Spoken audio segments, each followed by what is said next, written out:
Hey, hello there. This is Owen Jones. In case you've accidentally stumbled on this, in which case I am deeply sorry for the resulting trauma. Whether you're watching this on whatever thing you're watching it on, or you're listening to it on the podcast, please do look up the podcast and give us 5-star while you're there. Just helps get the message out. Just spread the word. Very appreciative.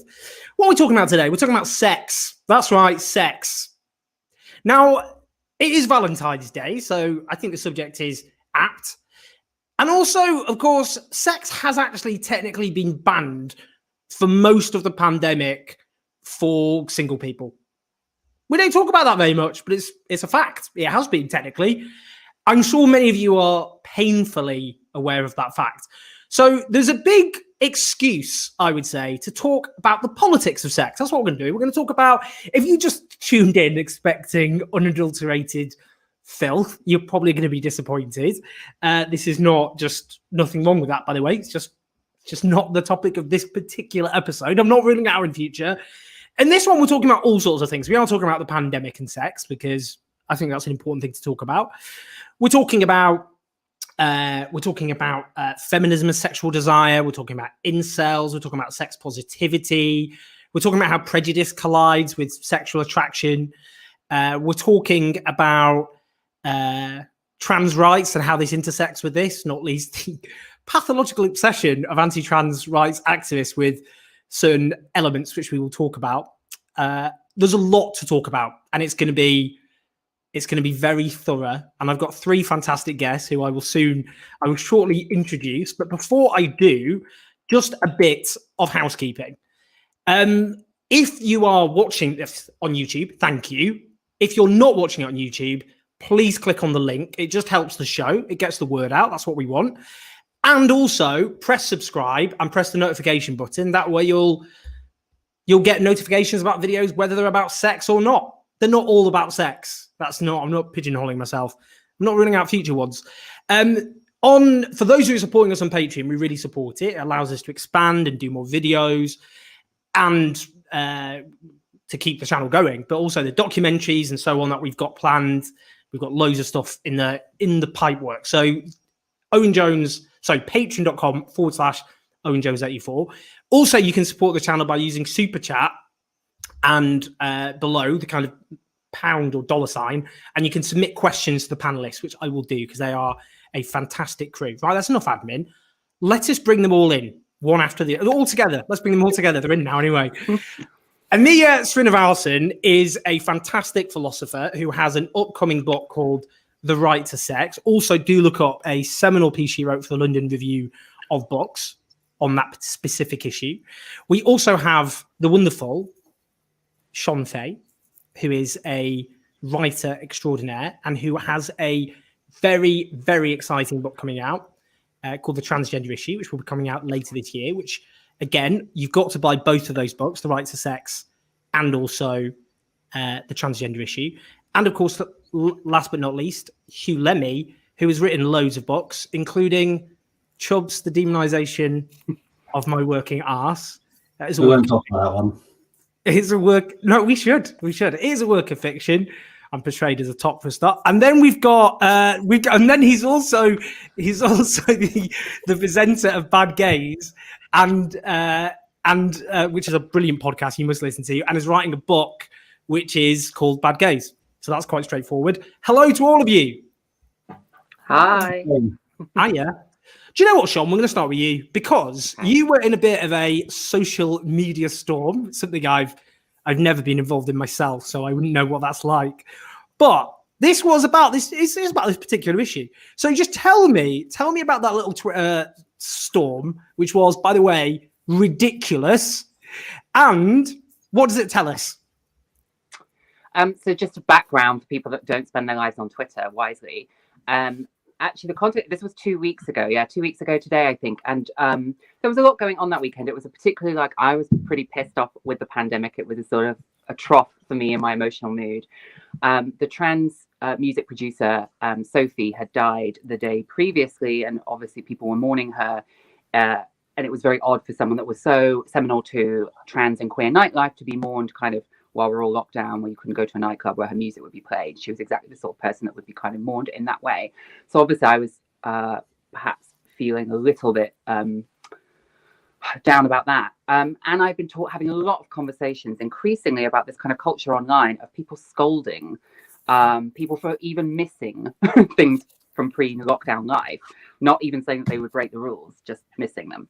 So I've been having conversations that day, actually, with a few people, mostly queer LGBTQ friends, some straight people too, about like missing nightlife and stuff like that, and about basically how, yeah, there's been a kind of, I don't know, like a sort of reinforcement of the idea that certain types of lifestyle, particularly now, are kind of morally better because they align more with what we should be doing because of pandemic restrictions rather than being inherently morally better. So I was deliberately being provocative a little bit, but like in an offhanded way, where I just said some of us, I didn't say me specifically only, I said some of us enjoyed going out and having sex with inappropriate people, and that's fine.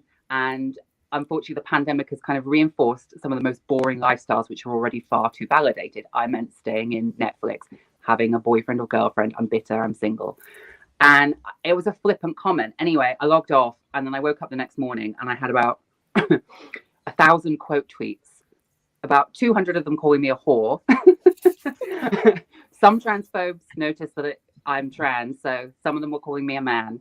And then there were also some left-wing people who also decided that I was personally telling them that their lifestyles were boring and that this might even be ableist because some disabled people, some neurodivergent people find going out overwhelming, or find, you know, it's not something they enjoy, which of course is overreading hugely into my tweet. So obviously I was quite shocked at the reaction about the kind of, I was the main character on Twitter for a day, but it kind of underscored the point that led me to tweet that, which is the fact that there's this immense scold culture online at the moment about the very fact that I was expressing, I don't know, a regret over the loss of frivolity, over promiscuity, over these of hedonism, that like that's somehow morally wrong, and even expressing it's really wrong. And it was interesting that the levels of which, like the fact that I'm a woman, the fact that I'm trans, kind of came into play, and it became very misogynistic very quickly, and lots of judgments about my lifestyle, about my sex life. But what I would say is I wasn't calling anyone's lifestyle boring. I was talking about how I'm bored in lockdown, and that's a subjective judgment, which I think is perfectly fine to make.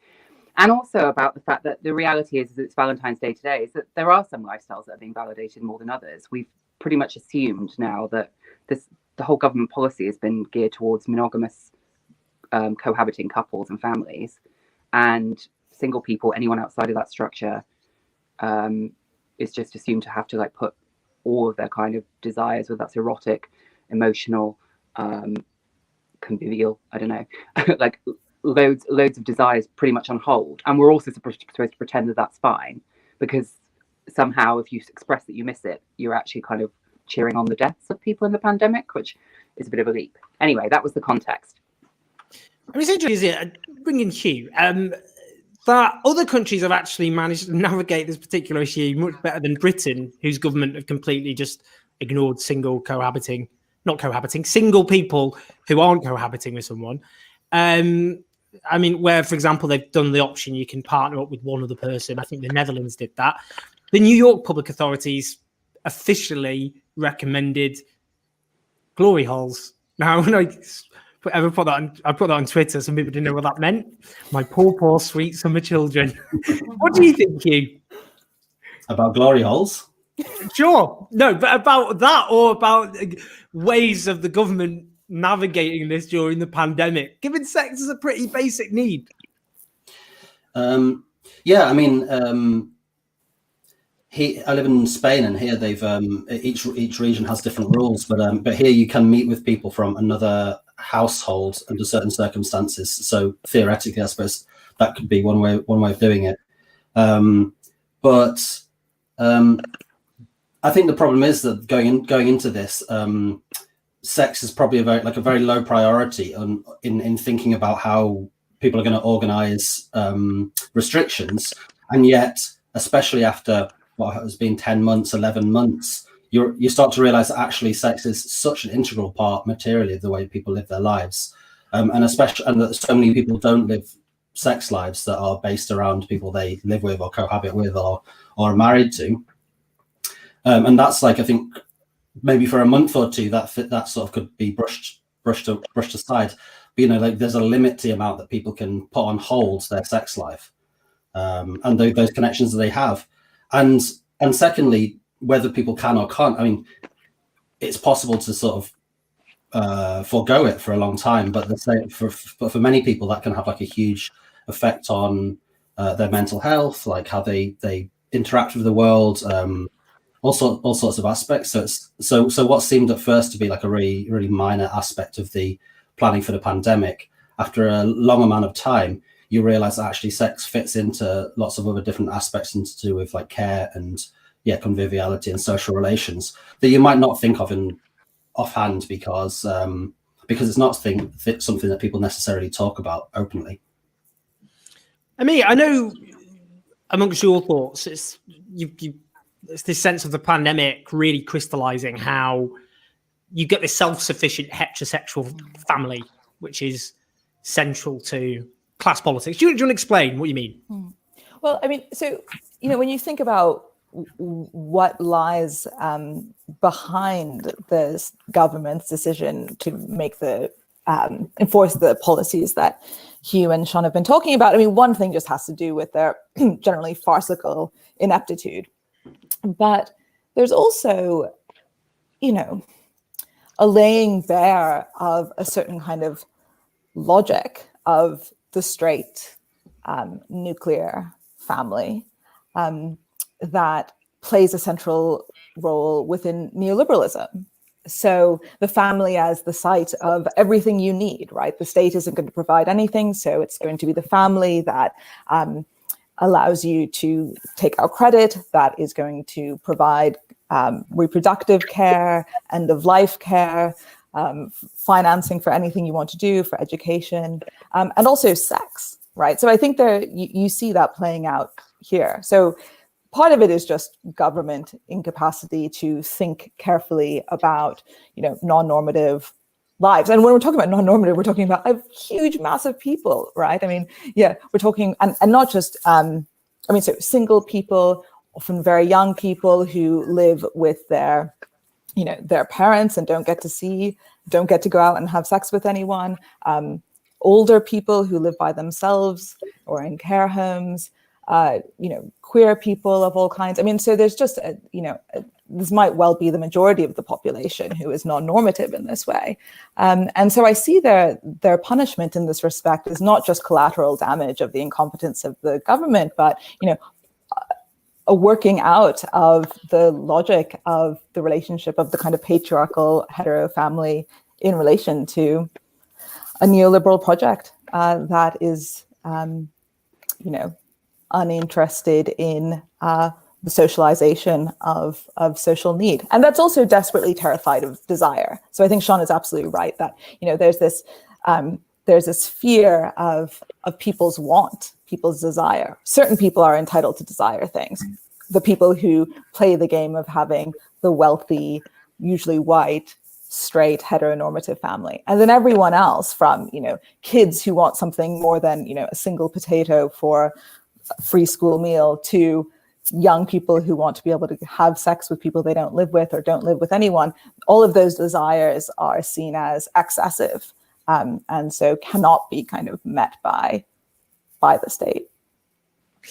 Last year, for the London Review of Books, you wrote this article, The Right to Sex, and this will be turned into it's not going to be turned into, you're going to do a book as well called that, but expanding on those themes. It's a brilliant piece which people need to read. Do you want to just kind of give a précis of what you were arguing in that piece? And we'll use that as a jumping off point.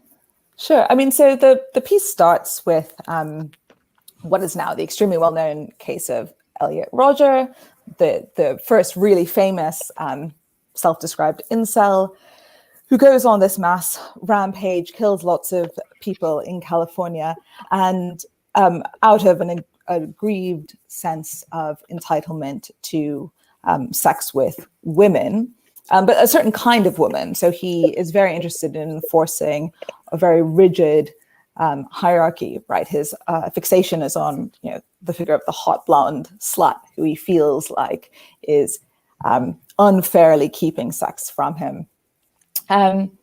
So the thing I start this piece with is by noticing the way in which feminist commentary, of course, correctly talks about Elliot Rodger as this figure of male sexual entitlement, and in some more sophisticated cases also as a kind of symptom of a kind of capitalist commodification of sex.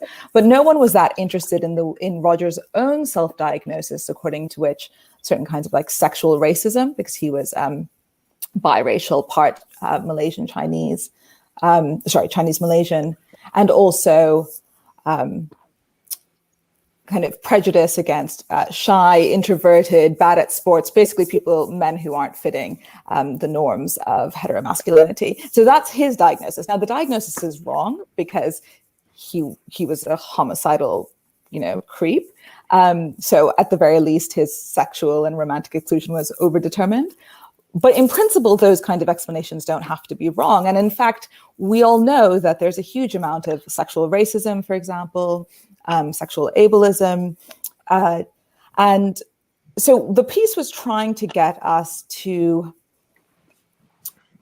confront those questions about the way in which patterns of discrimination, structures of discrimination inflect and shape sexual and romantic desire and also sexual romantic hierarchies without giving in to a discourse of sexual entitlement or a kind of authoritarian moralism of the kind that you saw in like second wave feminism, where desire was heavily policed, or there was an attempt to heavily police desire and get people's desires to conform with their politics.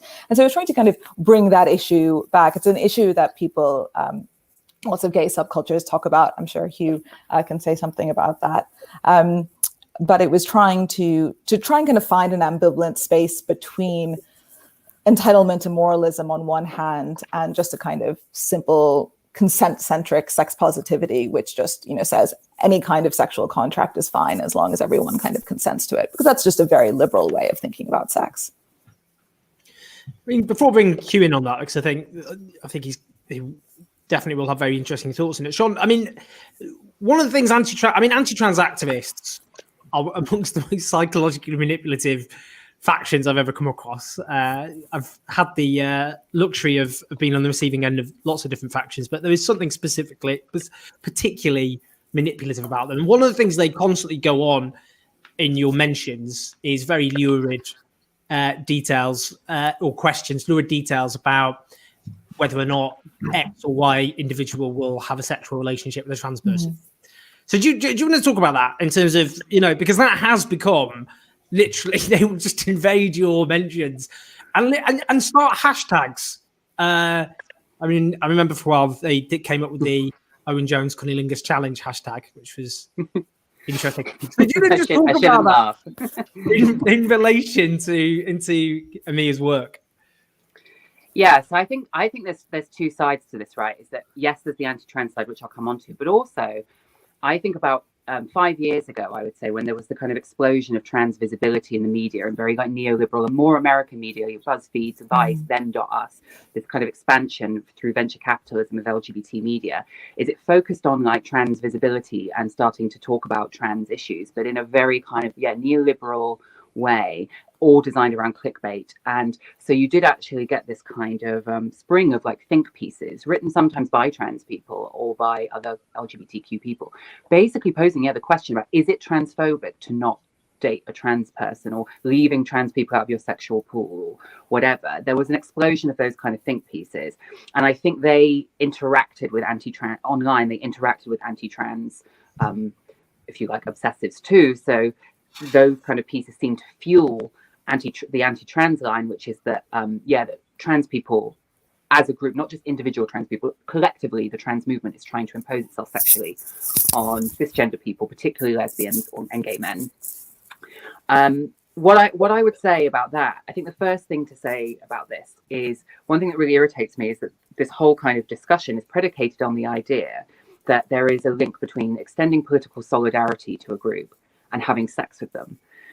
And the reality is that's not the case. So, in the case of trans women who have sex with cis men, we, and because I unfortunately am part of that group, we are just like all women in probably the greatest danger from straight identified cis men who have sex with us or have intimate relationships with us.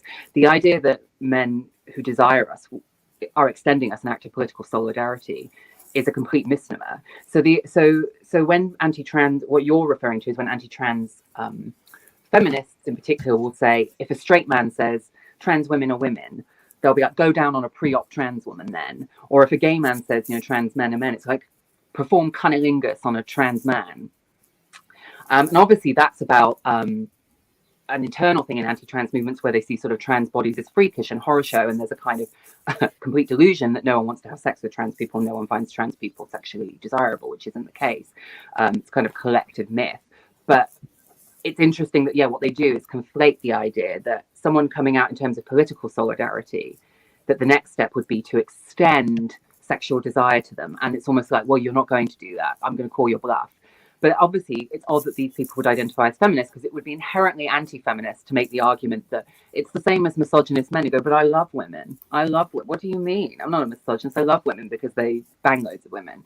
And any feminist could see that instantly. But the fact that transphobia can cloud your judgment to the extent that you kind of reinforce this very patriarchal, very sexist idea that desire for someone and your desire to basically to fuck them is the same as their inherent worth politically as a being. So that's what I would say on that. The other thing is that obviously, I think trans people are one of many groups, and I know that Amia mentions them in her LRB piece, and it's not just trans people.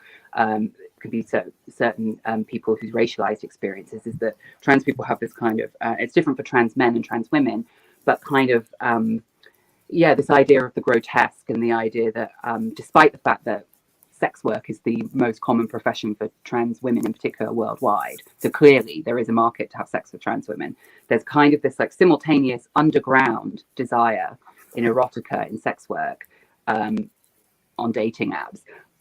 But then there's this kind of public facing idea of trans people as grotesque, as abject.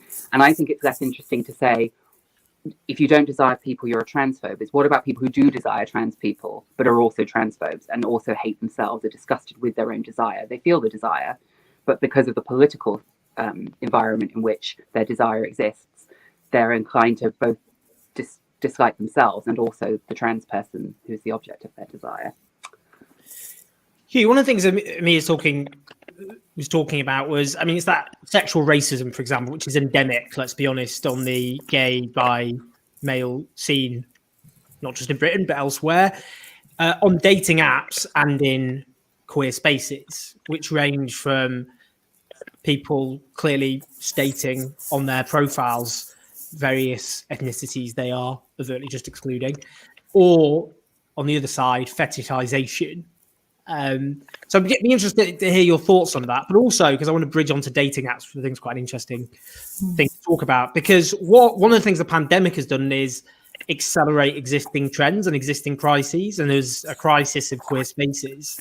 And one of the reasons for crisis in queer spaces is because increasingly gay and bisexual men use dating apps to hook up and don't feel the need to go to queer spaces, and therefore those queer spaces end up being driven into financial crisis and closure. So I'm just interested in those two elements.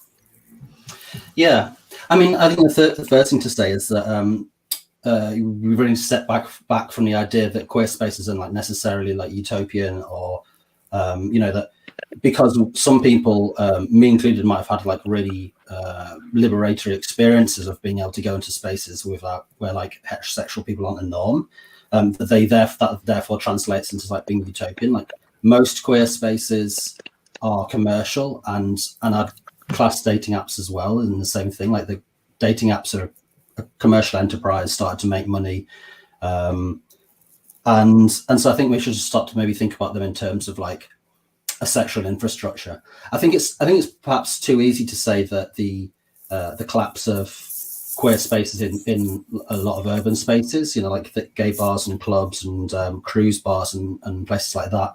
I don't think you can just straight say that that's down to Grindr. I think that's down to like a whole bunch of different things happening in society in terms of like the way that people socialize, and of course like gentrification is like a huge impact on that as well.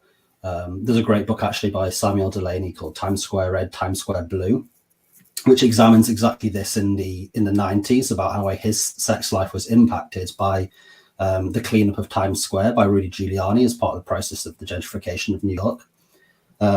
And likewise, Gentrification of the Mind by Sarah Schulman, which looks at the effects of the AIDS crisis on gentrification in the Village in New York, and how that affected queer spaces as well. And then in terms of like sexual racism, I think the sexual racism is obviously like a reflection.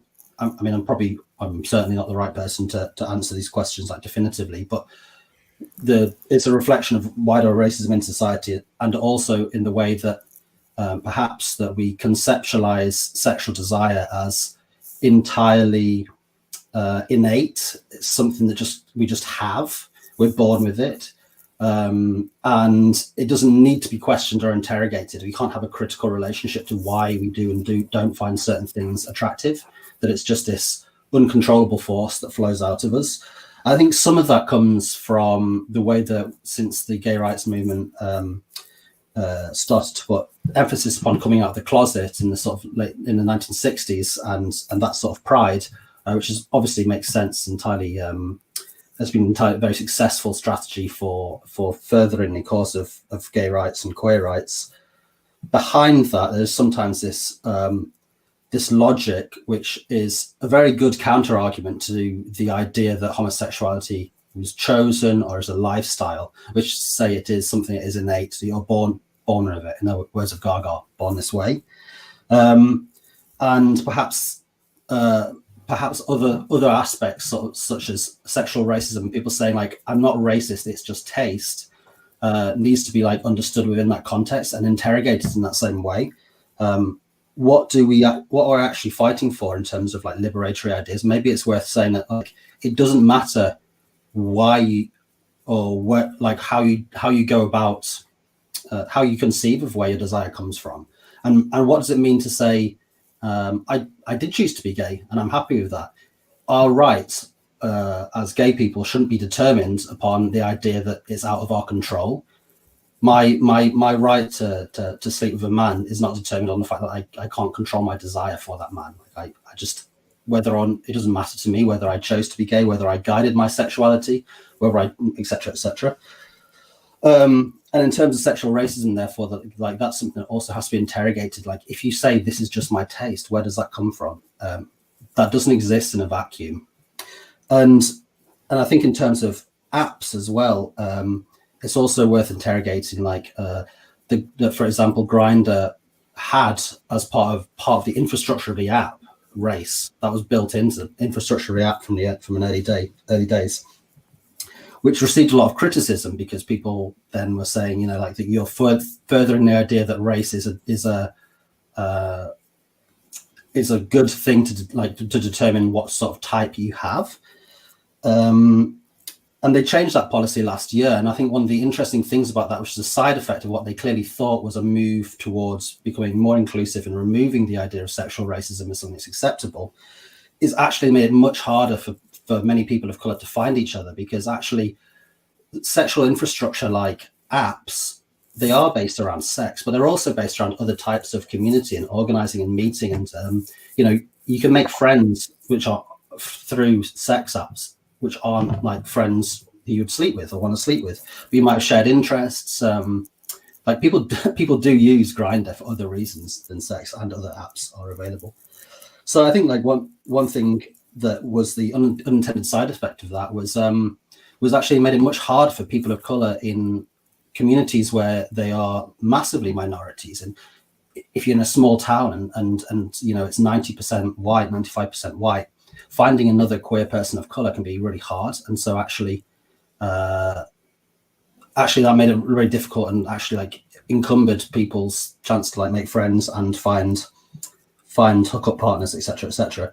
So for that reason, I think like we need to start rethinking the apps as not just, especially as queer spaces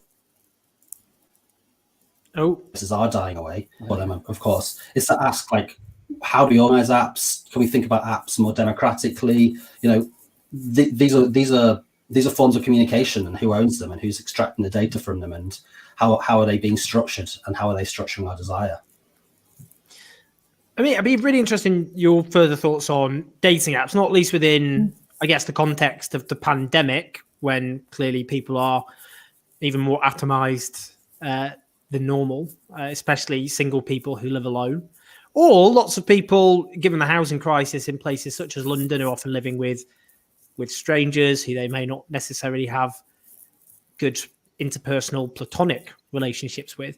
So in terms of that role of providing some sort of sense of, I don't know, community and being able to, that's how people socialize now, I suppose, in lots of ways, but also how they relate, do you think, to people's sexual horizons?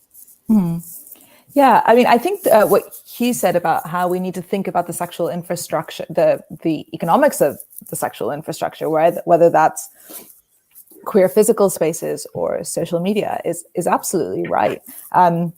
So, I mean, one thing that I always think is, well, wouldn't it be nice if you had dating apps that were genuinely democratized, cooperatively run, basically on the same model as early gay spaces and queer spaces more generally? Because you do have an algorithm that is not simply reflecting your desires, but actively shaping them. I mean, it's the same thing is true of the algorithms that, run something like Pornhub, right? So what you might think of yourself as freely exploring your desires on there, but actually, if you use certain keywords, you're going to get a very specific version of that, of what you've asked for. So I do think we have to think actively about the way in which algorithms generally, and specifically the algorithms of dating apps, are shaping people's desires, and what does it do to people to encourage them to actively think about their desires, romantic, friendship, sexual, in terms of kind of deal breakers.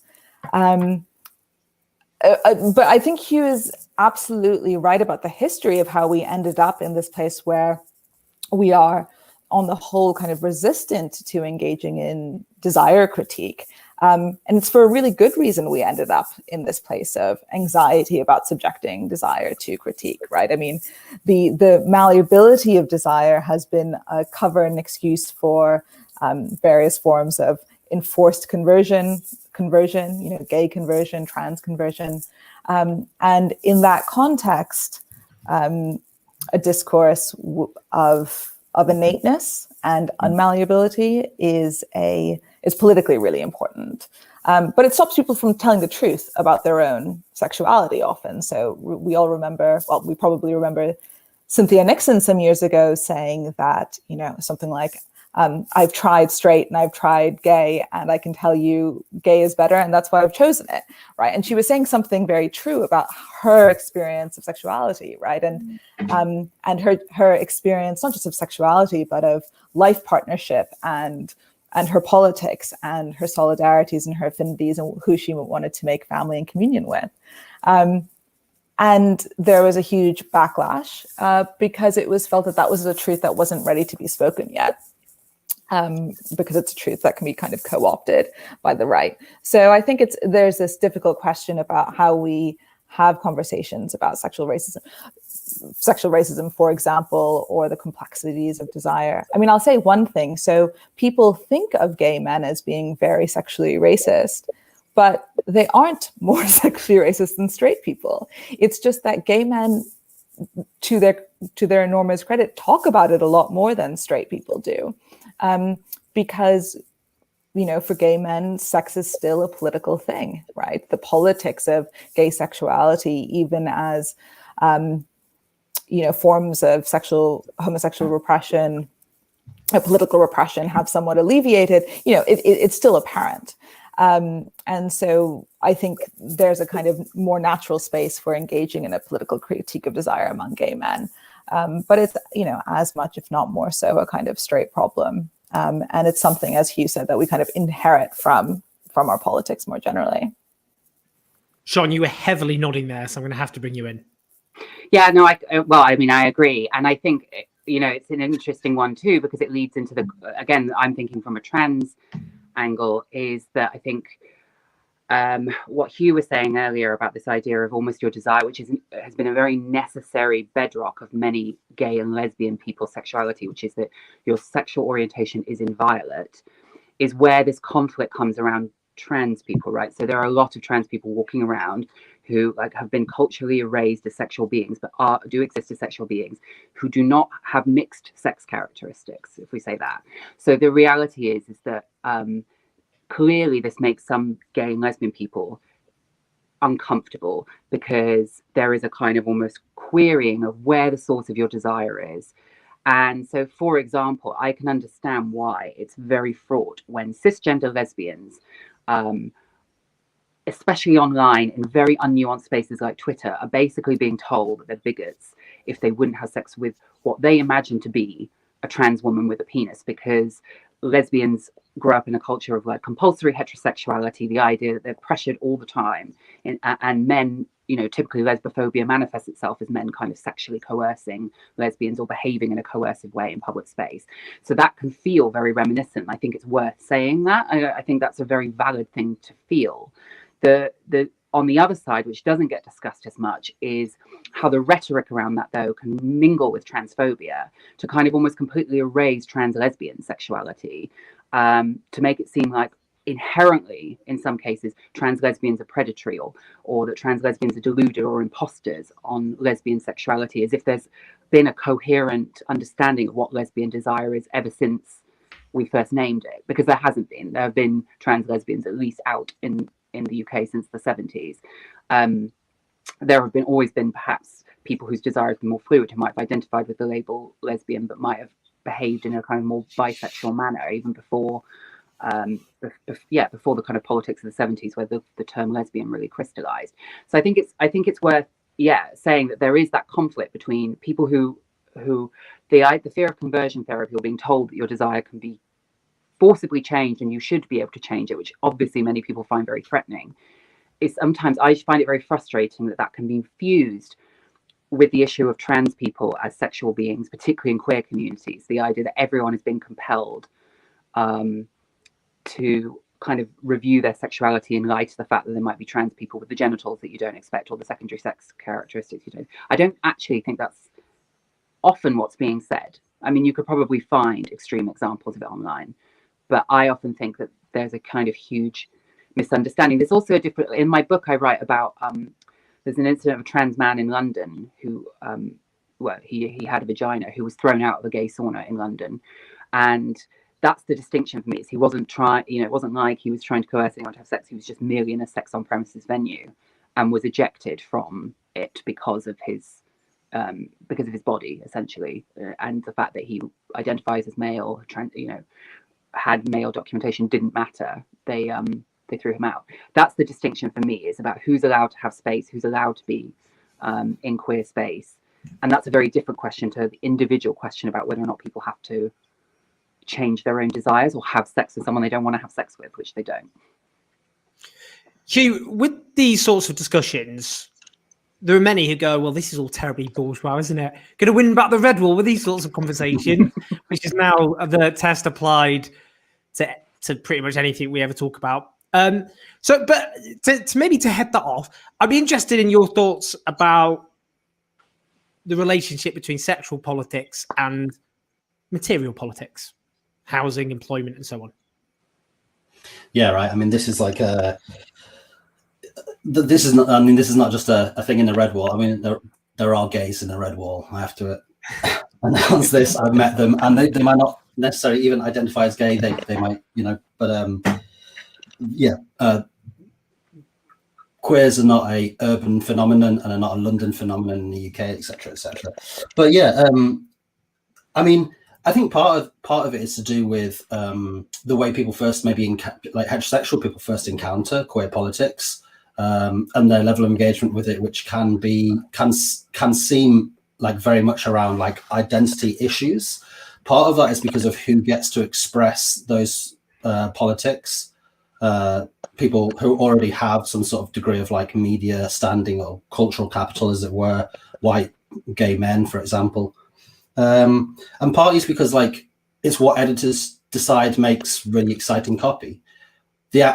When you actually get down to it, this sort of the down on the ground sort of activism that a lot of LGBTQ people are engaged in is like super material. Like you'll hear this like every week in the Observer or whatever, there's an article about trans women or something. But then when was the last time you saw them talking about homelessness and sexuality, which is like a huge issue in the gay community, in the queer community? Like the homelessness rates are much higher for queer people than for heterosexual people.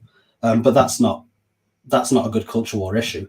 But that's where people are actually doing a lot of work and activism. And like just 2 years ago, a new space opened up in London specifically for homeless LGBTQIA people. And then secondly, that lots of this stuff, I mean, it's really messy. Like a lot of this stuff is like material politics. So we're talking here about like how you can have sex, how to have sex in a pandemic, let's say that, and people's sex lives and stuff. And it sounds like, oh well, there's more serious stuff. Who cares? But a lot of the stuff we're talking about here is actually housing issues. Like I'm very aware here living in Spain that hooking up is like a lot harder if you don't have your own place. And because so many more people live with their families so much later because of unemployment, like a huge rate of youth unemployment, and because of the expense of housing. So this is a housing issue we're talking about. And we're saying like this key aspect of someone's life, like whether you can get laid or not, really depends upon like this super material thing. And like, it sucks. Like to not be able to get laid for years because you have to live with your parents because you can't find a job. Like that's just part of a huge shitty material issue. And that doesn't have these other effects that you might not necessarily think about or like conceive of, which is that suddenly owning your own property and living alone becomes like part of your sexual capital as well. So even on these things that might seem like really frivolous, there's so many material bases to it, and beyond that, like the whole history of LGBTQ activism has been based around like super material things to do with housing and homelessness, being sacked, whether you can be sacked or not from your job, discrimination, the fact that for years lesbian women who chose to come out would not have access to their own children because they were seen as a potential threat, things like this. So the entire history of LGBTQ activism is a material struggle for better rights, which include housing and healthcare and employment. And I mean, if you can't see that, I pity you. Like you're choosing not to see it if you don't look at this history, which is right in front of you, and then you choose to think like this is an identity politics that doesn't relate to people's material lives or the lives of working class people. Like it's just not true. You're choosing not to see that. I mean, this thing is, I mean, sex is a class issue. Everything's a class issue, but it, the imprint of class inequality and divisions and sex is. I mean, for an example, actually, when was it 2017? We celebrated to great fanfare in the UK the so-called decriminalisation of homosexuality, which was a really important step forward in 1967 after the Wolfenden report that came 10 years beforehand. But it has like that also had like a very deep class inflection, which was that sex between two men was legalized, but only between two men who lived who were in the same building, the same house, behind a locked door, with nobody else there. So that already limits who can have sex to a certain class dimension. You have to be a homeowner. You can't be living in rented accommodation. You can't have a landlord or landlady who you live with. You can't share a flat. So yes, it's always been a part of that struggle, the class dimension. Yeah, I mean, I'd be interested in your thoughts on that, and also on sex positivity. Now, this is something which many of the same second wave feminists who are hostile to trans rights, they often portray sex positive feminists in a very derogatory fashion as fun feminists, as liberal feminists who are catered to the sexual needs of men. I mean, that's the discourse. So I'd be interested in both of those things. Yeah, I mean, so I think everything Huw said is just absolutely true. I was listening to an old podcast that Melinda Cooper did with Dan Dedvere, and on the Dig about family matters, and he uses the phrase identity politics, and she just sort of stops him. I mean, he using kind of scare quotes, and she says, look, talking about gender or queer politics isn't necessarily to be talking about identity politics. Identity politics is a way of doing politics, and you can do class politics in an identitarian fashion. And part of the reason she's saying that is because of like the important kind of historical relationship between the policing of non-normative sexualities, which includes queer sexualities, but also single motherhood, very importantly, in both the US and the UK. And the relationship about anxiety, the policing of those kinds of non-normative family and relational forms, and the growth of the neoliberal state, right? The mass erosion of the welfare state, the mass privatization of social reproduction and social care. Those two things go kind of hand in hand. And I think that also means that, you know, if you're looking for non-familial forms of resistance, possibilities for the socialization of forms of care, you look often to queer politics. That's not to kind of romanticize queer politics. I think Huw was really, really right to caution us against that in the beginning. But the kind of networks of care that especially young queer people who are disproportionately turfed out from their family homes establish and run, even in the context of a pandemic, I think is an extremely useful guide in our current conjuncture. On sex positivity, so again, I think the history here is really important. So it's easy to see in sex positivity just as kind of perfect convergence with the liberal view that we don't interrogate a contract, right? As long as two parties freely consented to a contract, then everything that follows is fine. And we're not going to ask ourselves, why do certain people have to buy or have to sell or have the desires they do, and so on. I think that's too easy, because what you see in the actual kind of history of feminist thought and practice in the run-up to the development of sex positivity, kind of in the late 70s and early 80s, is the way in which a kind of desire to like politicize sex and sexual desire ends up getting used in quite reactionary ways, often unintentionally, right? But there's a convergence between anti-porn feminism, obviously anti-sex work feminism, with the new right that happens in the 80s and happens to like deleterious like material effect, right? So you get things like, childcare workers getting arrested for false accusations of pedophilia, lesbian and gay bookstores getting charged with criminal obscenity in Canada because of anti-pornography laws. So what you have is a political reaction against the way in which feminism accidentally has colluded with certain kind of reactionary ways of thinking about sex and sexuality and desire. So that's really the heart of sex positivity, which isn't to say that it hasn't been and can't be kind of co-opted by liberal, feminism. Anything can be co-opted by liberalism. But I think it's really important to remember that, because it exists in a dialectical relationship to what came before. So the question, I think, is how can we, achieve some kind of better synthesis where we really understand the deep political motivations for sex positivity while, being more radical in our general kind of willingness to take on the kind of social and political complexity of desire and sex. Shon, I was interested in your thoughts on class as well. I mean, it's interesting, often a critique which didn't just belong to the right or the left of, for example, homosexuality, was that it was a bourgeois deviation of some description. And that sometimes applied to LGBTQ people in general, including, talking about trans rights. As I've said, it's this caricature of this is a metropolitan London bourgeois discussion which will alienate the apparently exclusively cisgendered straight white men who live in so-called red wall seats. But so a quarter of trans people go through homelessness, for example, at various stages, and also how it converges with sex work, this whole issue, and how that critique, as we've seen, of certain second wave feminists who are anti-trans, how it links together with all those issues?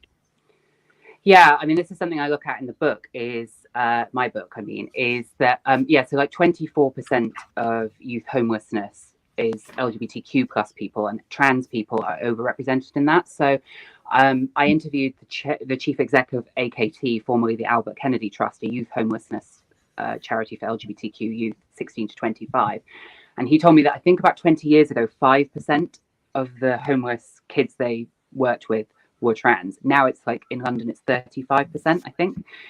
In the Northeast, it's even higher. So like classic here, the Northeast, a place that people pretend that there's no queer people at all. So for trans youth, because of the rise in trans visibility, we see all the good sides. And again, it's like Huw said about who gets to talk in the media. It's the middle class trans people who are doing well, people like me. And actually, the reality is that this swollen visibility and people coming out younger is good. But for some people on an individual level, it's not good. They come out younger and their family kick them out. And where that collides with sex, one of the things that all of the people across the homeless charities I spoke to, and I also, Huw mentioned the Outside Project, which is the new space in London that opened a couple of years ago for LGBTQIA homeless youth, homeless people, I think in general, it's not just young people, is that it's very common for people to do a kind of a form of sex work, which is just exchanging sex for a place to stay. It's not money that changes hands. It's that someone will give you shelter and you have sex with them. That's very common for young trans people to be engaged in, and I think that's a workers' rights issue. That's an issue of the fact that there are material resources. The fact that housing benefit, or what was housing benefit now is universal credit, is not, if you're under 35, there's a default assumption that you can just live with other people. But the reality is, if you're a transitioning trans young person, you're very liable to be harassed in a space, particularly, again, if you're in transition. So trans men who are chest binding every day, or trans women who would be having to house share with people who are potentially transphobic and have to share like washing facilities with them, etc. So there are really material aspects here about like a substantive class issue. The other thing I would say is that even though, like in the case of trans people, we're sort of seen as different to gay people because gay people, it's their sexuality, and trans people, it's about gender identity. The way in which anti-trans narratives work is often to still conflate us. It's a classic queer-phobic thing, is to conflate us with sexual deviance. So the idea of trans women as predatory or creepy or whatever, that has a bearing in social attitudes, and that affects our earning capacity too. So the British Social Attitude Survey shows that most people, I think like 80%, said they weren't transphobic. But only I think 4 in 10 people don't think trans people should be able to teach primary school kids now. So where does that come from? Why do people not think that a trans person, a substantial part of the British population, thinks a trans person should not be able to teach primary school children? And I think that is about sex in a way too. That's about undercurrents of narratives about being deviant, about being of predation, of being not safe, of not being part of the nuclear family, of not being okay around kids, in a way that perhaps still persists in some areas around gay and lesbian and bi people who are cisgender, but maybe not to the same extent. So I do think that directly affects trans people's earning capacities and trust within society. So I do think it comes back to class. And Huw, just finally, given, you're something of a historian of queer history, so we need to just finally tap into that. In terms of, it's often, what's the cliche? History doesn't often repeat itself, but it often rhymes. And so I'm interested in, just in terms of your work, looking back at anti-gay backlash, anti-gay repression, and so on, and echoes today. Yeah, well, first to say, I'm not a historian. Well, you kind of are. I like to write about history, but I don't have any training in that side of things. But yeah, no, I think it's, first of all, it's easy to get complacent about how recently a lot of the more positive changes in general social attitudes have occurred. And secondly, that, and I don't want to be too pessimistic about this, but things can go backwards as well as forwards. The history of sort of persecution of LGBTQ people in the UK over the last 120 years has seen waves of persecution. That it's actually, that there were times in the 30s where there was a relative openness around certain types of queer culture in London, for example, which were then suppressed in the late 1940s and early 1950s quite extensively. And again, in the 1970s, there was a sort of resurgence in gay organizing and also in gay social life and LGBTQ social life, in fact, which was really quite heavily repressed again in the 1980s, partly under the rubric of the sort of start of the AIDS crisis, but really by a government taking advantage of a sort of moral panic around the AIDS crisis as well. So the history, I guess, of sort of LGBTQ awareness and organizing has to always keep an eye on the past, about the fact that the struggle has no end point, really, that it's that it's a sort of one step forward, two steps forward, one step back at times, and to be aware of these rising threats of sort of social conservatism and sort of insinuation and queer bashing and stuff, and to be aware of that. Wow, what a roller coaster. We have covered a lot of ground, to say the least, but there was so much insight and wisdom in that and nuance. It was a really fantastic and illuminating discussion. I learned a huge amount, and everyone who watches this and listens to it, I think, will learn an immense amount as well. So thank you, all of you. And just so everyone is very clear, please do buy their books, their upcoming books. The Transgender Issue, very exciting. The Right to Sex, also very exciting. And also Bad Gays, also very exciting. And 3 absolutely compelling writers. I can't recommend their work anymore. So please do follow them on social media, but also buy their books. All right. Thanks, everyone. That was brilliant. I really appreciate it. And stay safe, I guess. And we're in the park. Maybe one of you, like Shon, you're moving to London. I don't know if I should say that, but anyway. Yeah, So sorry. We'll go and have a nice socially distanced can at some point, I'm sure. But lots of love, and I'll speak to you all soon. Thanks, Thank everyone. you. Bye. Bye, everyone. Bye. Bye. That was very, very good indeed. That was extraordinary conversations, so illuminating from all of them. And I'm sorry for those who presumably just expected an episode of filth. Shame on you. It was extremely educational and a real tour de force. And we're very lucky to have such incredibly high quality guests who are so informed and educated to be able to come on and speak to us. So please do keep supporting us. And that includes, I just want to do a shout out to Ryan, to Raja, to Graham, 2 Grahams who supported during the show. Thank you so much. So we can expand more and more of these discussions, but also the documentaries that we've been doing, for example, on COVID catastrophe, on refugees, and on the anti-lockdown movement. We're going to do more and more of those documentaries as lockdown eases and it becomes legally permissible and safe for us to do that. So please do support us. So we've got this brilliant team who your money goes to support and does the work, which is beyond my very limited technical means. So thank you so much for that. Please like the video. That helps other people watch it. Press subscribe. If you're listening to this on the podcast, please give us 5 stars. I know it sounds a bit pathetic, but it just helps other people, encourages other people to listen and to these fantastic guests that we have on. So thank you so much, all of you. We will be back on Thursday at 7:00 with another fantastic panel and another fantastic topic to be determined. Edge of the seat stuff. So I will see you Thursday, 7:00. Thanks for tuning in, watching or listening, and I will see you very soon.